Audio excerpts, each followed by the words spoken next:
नमस्कार, स्वागत है एक बार फिर से आप सबका आपके अपने चैनल एनसीईआरटी साइंस प्लेटफॉर्म पर।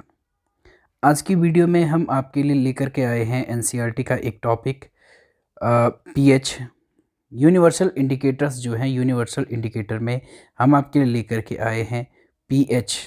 और सबसे पहले जो पीएच है, पीएच को हम एक्सप्लेन करेंगे कि पीएच होता क्या है और इस पीएच पेपर का कहाँ पे यूज किया जाता है, किस लिए यूज किया जाता है। तो सबसे पहले देख लो, जो पीएच जो होता है, पीएच का अगर आप कहें जो मीनिंग है, इसको लिया गया है आपके एक जर्मन जो वर्ड है, जर्मन वर्ड है पोटेंस, POTENZ, पोटेंस, जिसका जो मतलब होता है कैपेसिटी यानी क्षमता, जिसका क्या होता है मतलब होता है। तो पीएच सबसे पहले तो जो पीएच जो टर्म है वो क्या किया गया है, एक जर्मन लैंग्वेज के एक वर्ड पोटेंस से लिया गया है, जिसका मतलब होता है कैपेसिटी, पावर, या आप कह सकते हैं पावर। पोटेंस का मतलब होता है पावर यानी क्षमता। तो पीएच पेपर सबसे पहले तो इसका यूज क्यों किया जाता है, इसका यूज किया जाता है जो हाइड्रोजन आयन कंसंट्रेशन है, किसी भी सॉल्यूशन में हाइड्रोजन आयन जो हैं उनका जो कंसंट्रेशन है उसको मीज़र करने के लिए किसका यूज किया जाता है, पीएच पेपर का यूज किया जाता है। उसकी पीएच वैल्यू उसमें ये मीज़र किया जाता है कि उसमें हाइड्रोजन आयन कंसंट्रेशन कितना है, कम है या ज़्यादा है, और उसके बेसिस पे उसका पीएच वैल्यू मीज़र किया जाता है। अब सब इसके बाद आपका कि भाई जो क्या होता है पीएच पेपर जो है, पीएच पेपर क्या होता है, जिसके द्वारा पीएच पेपर के द्वारा हम क्या करते हैं, किसी भी सॉल्यूशन की जो हाइड्रोजन आयन कंसंट्रेशन है उस हाइड्रोजन आयन कंसंट्रेशन को मीज़र करते हैं। तो ये जो पीएच पेपर है, मेनली अगर आप देखेंगे ये एक पीएच है जो क्या करता है, आपके अलग अलग कलर को क्या करता है, शो करता है। मेनली पीएच स्केल जो होता है ये आपका 0 से और कहाँ तक होता है, 14 तक होता है, ठीक है। और इस ये क्या करता है, 0 से 14 तक अलग अलग हाइड्रोजन आयन कंसंट्रेशन पे अलग अलग कलर को शो करता है। सबसे पहले कि पीएच पेपर जो है, पीएच पेपर को बनाया किसने था, तो पीएच पेपर जो है, पीएच पेपर को बनाया था सोरेनसन ने। एक साइंटिस्ट थे जिनका नाम है सोरेनसन। तो सोरेनसन के द्वारा पीएच पेपर को क्या किया गया था, बनाया गया था। 1919 में सोरेनसन एक साइंटिस्ट हुए हैं, उन्होंने क्या किया था, इसको बनाया था। आपके जो एक साइंटिस्ट हैं जिनका नाम है सोरेनसन, तो सोरेनसन के द्वारा इसको क्या किया गया था, बनाया गया था। अब इसके बाद कि भाई पीएच पेपर में होता क्या है, सबसे पहले अगर आप देखेंगे जो पीएच पेपर है इसकी जो रीडिंग है आपके सामने यहाँ पे दिख रहा है, इसकी रीडिंग आपकी होती है 0 से लेकर के 14 तक, और ये अलग अलग रीडिंग पे अलग अलग क्या करता है, हाइड्रोजन आयन कंसंट्रेशन को क्या करता है, शो करता है, ठीक है।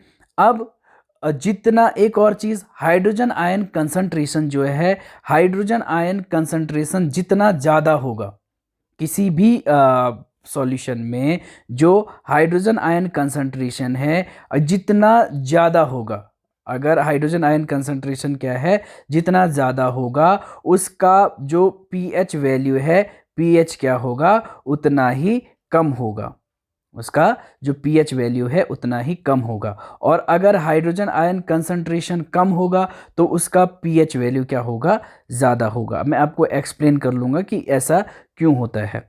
सबसे पहले देख लो, ये आपका जो पीएच पेपर है, पीएच पेपर आपके पास है और इसमें आपका 1 से लेकर के और 14 तक की रीडिंग है। अब इसके बीच में अगर आप देखेंगे मिडिल में ये आपका आता है, बीच का जो पॉइंट है ये है 7, और 7 जो पीएच होता है ये होता है आपका न्यूट्रल। ये क्या होता है, न्यूट्रल होता है, यानी इस ये न तो एसिडिक होता है न तो ये क्या होता है, बेसिक होता है। मेनली अगर आप इस एसिड जो है, एसिड को आप देखेंगे उसमें क्या पाया जाता है, हाइड्रोजन आयन या फिर आपके H3O यानी हाइड्रोनियम आयन उसमें पाए जाते हैं। और दूसरी तरफ जो बेसिस जो होते हैं, उन बेसिस में अगर आप देखेंगे तो क्या पाए जाते हैं, हाइड्रोक्साइड आयंस पाए जाते हैं। तो जो 7 जिसका pH वैल्यू होगा वो बिल्कुल क्या होगा, आपका न्यूट्रल होगा। और जो 7 pH वैल्यू है ये होता है आपके वाटर का, ये pH वैल्यू है वाटर का। अब इस 7 से लेस देन 7 यानी इस साइड ए आपके इस साइड 7 से इस साइड जिनका pH वैल्यू होगा यानी आपके 0 से और आपके 7 के बीच का जो pH वैल्यू होगा वो क्या होते हैं, ये होते हैं आपके एसिड, ये क्या होंगे, एसिड होंगे। और जो 7 से ज़्यादा जिनका pH वैल्यू होगा, मोर देन 7, 7 से लेकर के 14 तक जिनका pH वैल्यू होगा, ये आपके क्या होंगे, बेस होंगे, ये क्या होंगे, आपके बेस होंगे। अब आपको इस बात को याद रखना है कि आपका जो 7 है, 7 से कम जिनका pH वैल्यू होगा वो आपके क्या हैं, वो हैं आपके एसिड। और जिनका 7 से ज़्यादा होगा वो आपके क्या हैं, बेस होंगे, वो क्या होंगे, बेस होंगे। ठीक है। अब इसमें मैंने कहा था कि हाइड्रोजन आयन कंसंट्रेशन जितना ज़्यादा होगा उतना pH वैल्यू कम होगा। तो इसमें देख लो आपका जो हाइड्रोजन आयन कंसंट्रेशन है, अगर आप देखेंगे यहाँ पे 0 होता है, उसके बाद 1 2 3, तो इनमें जो सबसे ज़्यादा हाइड्रोजन आयन कंसंट्रेशन होगा वो यहाँ होगा 0 1 2 या 3, इनका क्या होगा, हाइड्रोजन आयन कंसंट्रेशन सबसे ज़्यादा इनका होगा। जितना जो क्या होगा नज़दीक होगा, ये 1 2 या फिर 0 जो होगा उनका हाइड्रोजन आयन कंसंट्रेशन सबसे ज़्यादा होगा। ठीक है, हाइड्रोजन आयन कंसंट्रेशन उनका ज़्यादा है लेकिन उनकी pH वैल्यू क्या है, कम है ना। अगर आप देखेंगे pH वैल्यू किसी की 0 होगी, किसी की 1 है या 2 है, और ये pH वैल्यू क्या है, कम होगी। ठीक है। दूसरी साइड अगर हाइड्रोजन आयन कंसंट्रेशन जो है जिसका जितना ज़्यादा होगा, यानी वो आपने देख लिया कि वो क्या हो गया, उसका pH वैल्यू उतना कम होगा। और जिसमें जो हाइड्रोजन आयन कंसंट्रेशन है जिसमें जितना कम होगा उसका pH वैल्यू जो है वो क्या होगा, उतना ज़्यादा होगा यानी उसका pH वैल्यू आपका 5 6 या आपका 4 जो है वो उसका क्या होगा, pH वैल्यू होगा। सीधी सी बात है, यहाँ पे आपके पास जो ये pH पेपर दे रखा है इसमें जो कम जो pH वैल्यू है जैसे 1 2 3, तो इनका हाइड्रोजन आयन कंसंट्रेशन क्या है, ज़्यादा है। दूसरी तरफ ये 4 5 6 जो है ये pH वैल्यू ज़्यादा दिख रहा है भाई, जो 4 है या 5 है या 6 है वो 1 2 3 से तो ज़्यादा होंगे, लेकिन उनमें हाइड्रोजन आयन कंसंट्रेशन जो होता है वो उनका क्या होता है, कम होता है।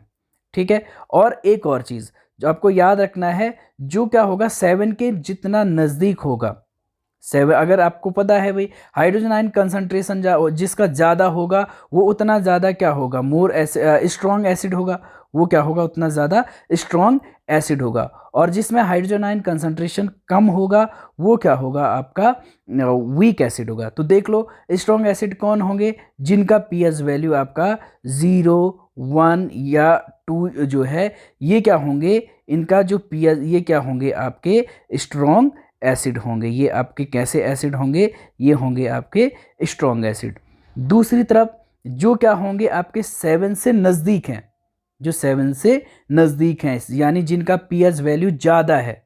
जैसे pH वैल्यू ज़्यादा किसका है आपका, अगर आप देखेंगे जैसे 3 है 4 है 5 है 6 है, इनका pH वैल्यू क्या है, ज़्यादा है। और इस वजह से इनमें हाइड्रोजन आयन कंसंट्रेशन क्या होगा, कम होगा।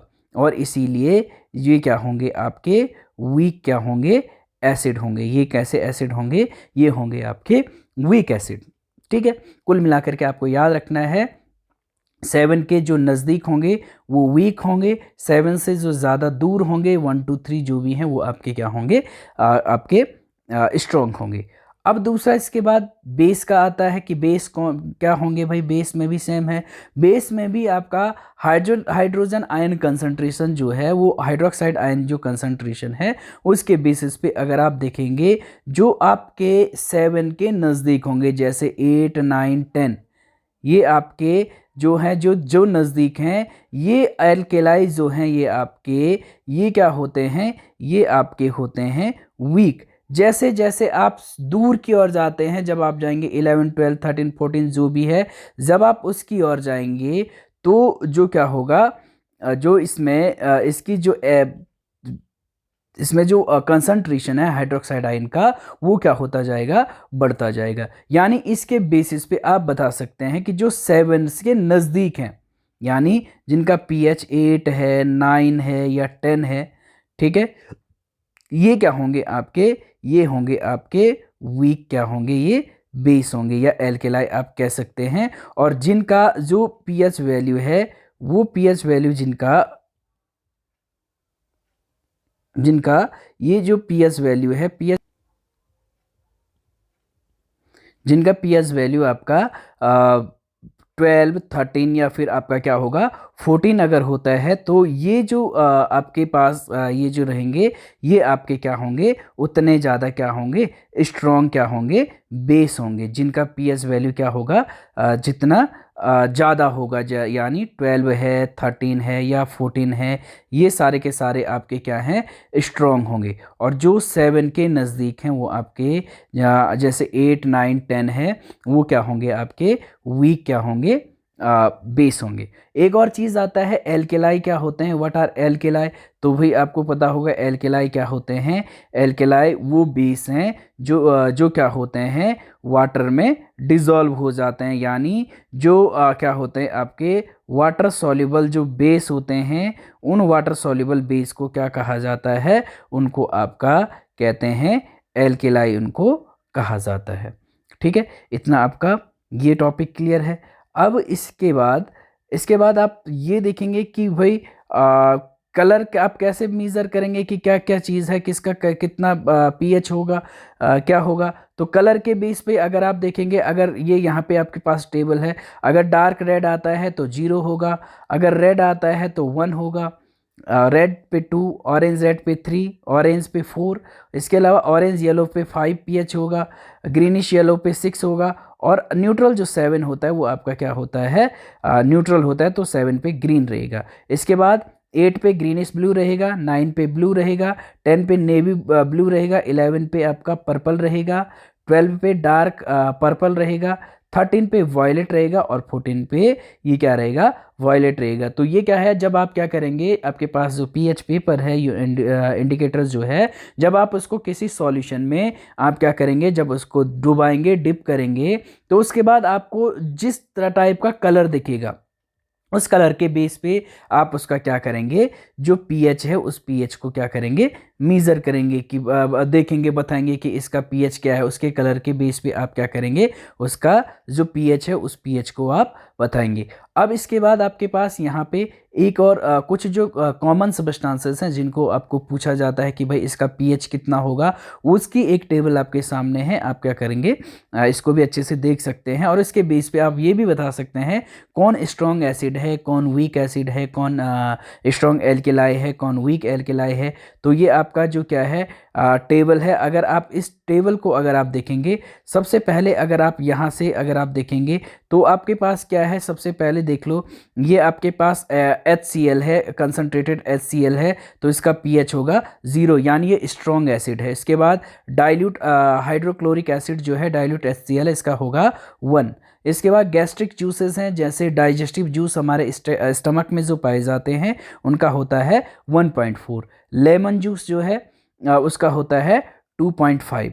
इसके बाद आपका विनेगर है, इसका होगा 4.0, यानी ये जो विनेगर है ये आपका क्या होगा, वीक एसिड होगा। टोमेटो जूस जो है, और टोमेटो जो होता है उसमें आपका ऑक्जेलिक एसिड पाया जाता है, तो 4.1, यानी ये भी क्या है, वीक है। इसके अलावा कॉफ़ी जो है, कॉफ़ी का 5.0 होता है, यानी कॉफ़ी भी क्या होती है, एसिडिक होती है। इसके अलावा जो सॉफ्ट ड्रिंक्स का जिसका आप यूज़ करते हैं 6.0, यानी वो भी क्या होता है, आपका एसिडिक होता है। मिल्क है, मिल्क का 6.5 होता है, यानी बिल्कुल वीक एसिड क्या होता है, एसिडिक वो होता है। और प्योर वाटर जो होता है, प्योर वाटर का जो pH है वो होता है आपका 7, और ये आपका क्या होता है, जो प्योर वाटर जो होता है ये आपका क्या होता है, न्यूट्रल होता है, यानी न्यूट्रल ये होता है, ना तो एसिडिक होता है और ना ही बेसिक होता है। इसके बाद जो बेसिक सॉल्यूशन है उनका आपके पास वो इससे पहले हमने बात की एसिडिक सॉल्यूशन की। अब जो बेसिक सॉल्यूशन है उनका pH क्या होगा, जैसे सलाइवा है, खाना खाने से पहले उसका जो pH है वो 7.4 होता है, जो लार आपके मुंह में होती है जब आप खाना लेते हैं उससे पहले वो क्या होता है 7.4 होता है, लेकिन जब आप खाना लेते हैं उसके बाद वो 5.8 हो जाता है, यानी वो क्या हो जाता है एसिडिक हो जाता है। ब्लड बहुत ज़्यादा आपके एग्जाम में पूछा जाता है कि ब्लड का पीएच कितना होगा, तो 7.4 ब्लड का पीएच होता है। एग जो है, एग का पीएच होता है 7.8।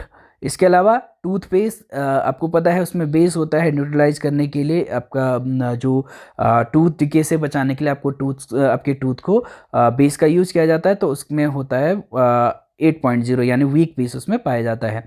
बेकिंग सोडा सॉल्यूशन में 8.5 क्या होता है उसका पीएच होता है। वॉशिंग सोडा का जो सॉल्यूशन है 9.0 उसका क्या होता है पीएच होता है। यानी ये सारे के सारे अगर अभी तक आप देखें तो ये आपके क्या हैं वीक क्या हैं बेसिस हैं। मिल्क ऑफ मैग्नीशिया जो होता है आपका मैग्नीशियम हाइड्रोक्साइड जो होता है MgOH होल ट्वाइस, जिसका यूज एंटासिड में बहुत ज़्यादा किया जाता है एसिडिटी से रिलीफ पाने के लिए, तो 10.5 इसका क्या होता है पीएच होता है। हाउस होल्ड जो अमोनिया है NH3 उसका क्या होता है 11.6 होता है। जो डाइल्यूट सॉल्यूशन होता है सोडियम हाइड्रोक्साइड का NaOH जो होता है आपका, इसका डाइल्यूट सॉल्यूशन इसका पीएच होता है 13, और इसका जो कंसंट्रेटेड सॉल्यूशन होता है उसका पीएच होता है 14। यानी ये क्या होता है बहुत ज़्यादा स्ट्रॉन्ग क्या है एल्केलाई है। तो आज की वीडियो में हमने आपके साथ ये चर्चा की कि पीएच पेपर क्या होता है, क्यों इसका यूज किया जाता है, और किस तरह से पीएच पेपर पे अलग अलग कंसंट्रेशन पे अलग अलग जो कलर हैं वो कलर क्या किए जाते हैं उस पीएच पेपर पे शो किए जाते हैं। और इसी के साथ ही आज के वीडियो में इतना ही। आई होप आपको वीडियो पसंद आया होगा। अगर वीडियो पसंद आया ज़रूर लाइक कीजिएगा, शेयर कीजिएगा और चैनल को ज़रूर सब्सक्राइब कीजिएगा।